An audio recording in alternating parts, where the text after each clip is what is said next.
sua dissertação de mestrado, né? E, nossa, muito obrigada, Mila, por ter se debruçado sobre isso. Eu aprendi muito. Você lança luz sobre várias questões que são um pouco faladas dentro da comunidade, né? E eu acho que a gente precisa muito disso. Uma dessas várias questões é justamente o papel da mulher. Então, para começar, para contextualizar nossa conversa até chegar nos dias atuais, você pode começar falando um pouco sobre como se dava a atuação das mulheres lá no passado, durante o reino de Ryukyu? Muito legal isso.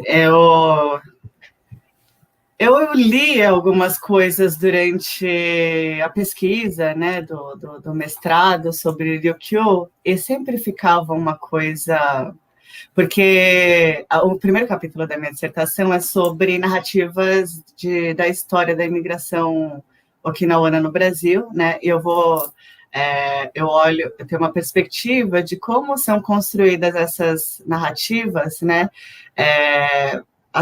por diferentes contextos e diferentes pessoas, né? Então, por geração, né? Os Issei contam a história de um jeito, os Nisei de outro, os Sansei de outro, né? E como, por exemplo, algumas narrativas, um livro, né, do Ken Jinkai que o Newton mostrou na live, aquele da capa azul, dos 90 anos, que é o que eu analisei, como tem uma marcação de gênero em toda a história, assim, né? Como que é uma história de homens para homens, sobre homens, ou sobre mulher, ou das mulheres, né? E aí, Ryukyu tem muito disso, né? Quando a gente pensa na nobreza, nas trocas comerciais, né?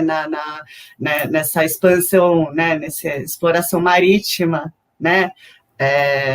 A gente entende muito como um papel dos homens, né, em Ryukyu.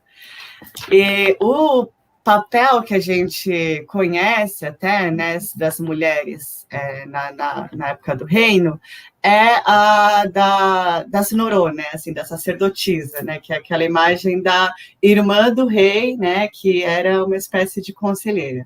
Né? Então, mas tem estudos históricos, né, que mostram, né, que o reino de Ryukyu, ele foi criado muito, né, num contexto que tinha uma crença muito, muito forte, e que se mantém até hoje, no onarigami. Né? Onarigami é o quê? O unarigami. Né? Unai é mulher, feminino, né? E gami é de kami, de divindade. Né? Então,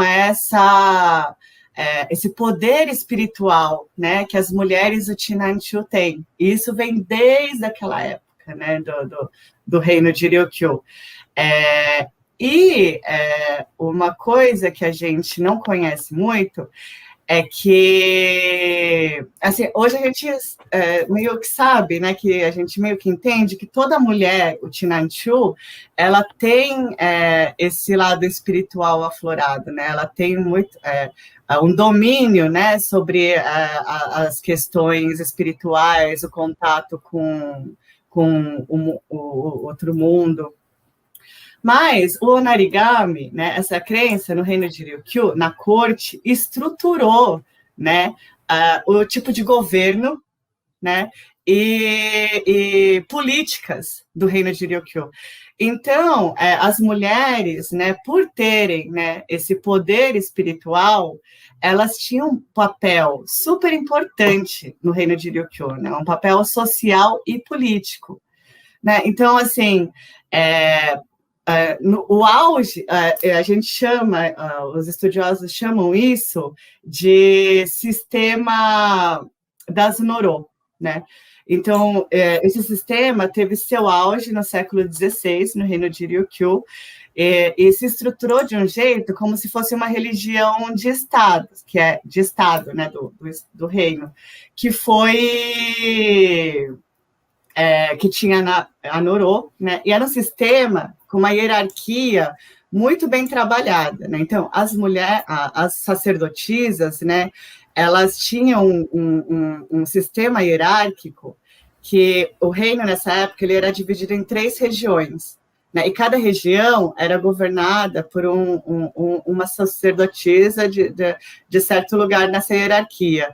E isso ia, né? Tinham vários tipos, né, de sacerdotisa. Eu vou usar esse termo sacerdotisa, em geral, para cá, mas enfim, e que iam até as vilas, né, as aldeias, até os territórios mais menores, né? E foi esse sistema, né, das Norô que unificava, né, conseguiu unificar o reino de Ryukyu. Né? Elas tinham um papel importante, assim. Elas tinham, por exemplo, as regiões que elas governavam, elas tinham direito à terra, elas tinham as terras, né? Elas eram representantes do rei nesses lugares. Então, assim, não é só, né, um bônus, né, um complemento. Ai, a irmã ou a prima do rei, que é a sacerdotisa, aconselha espiritualmente, né? A gente vai falar mais disso na conversa, né? Mas a espiritualidade ryukyuana, okinawana, ela é essencial, e ela estrutura, né, toda a nossa história, ela atravessa toda a nossa história, desde a gente pensar, né, no começo do reino de Ryukyu até hoje. Então, não é uma coisa a mais, ou que pode ser tirada, né? Se a gente for pensar a gente como comunidade, ou como identidade, cultura Uchinanchu. E no Omorososhi, né, que é essa compilação do século XVIII, assim, de canções e poemas de Ryukyu, fala, né, que toda mulher tem esse shiji, né, esse poder espiritual. Não são todas, né, que vão se tornar sacerdotisas do reino, né, mas todas as mulheres têm isso. E o que essas sacerdotisas, né, que se tornavam, né, chegavam nesse ranking, né, de governança do Estado junto com o rei, o que elas faziam era proteger o rei, né, os marinheiros e os soldados. Mas elas também, né, com esse poder espiritual, elas davam para o rei, né, elas dotavam o rei com esses poderes delas, né, para ele poder governar a nobreza, os súditos e protegê-los. Então, tem até uma menção no Omorososhi que fala que uma sacerdotisa, né, usou desses poderes para confundir soldados japoneses, né? E aí o Onarigami, né, ele tá ligado, as origens dele estão ligadas, né, com o florescimento do comércio além-mar em Ryukyu, né? E também essa base, e aí o Ryukyu, né, vai ser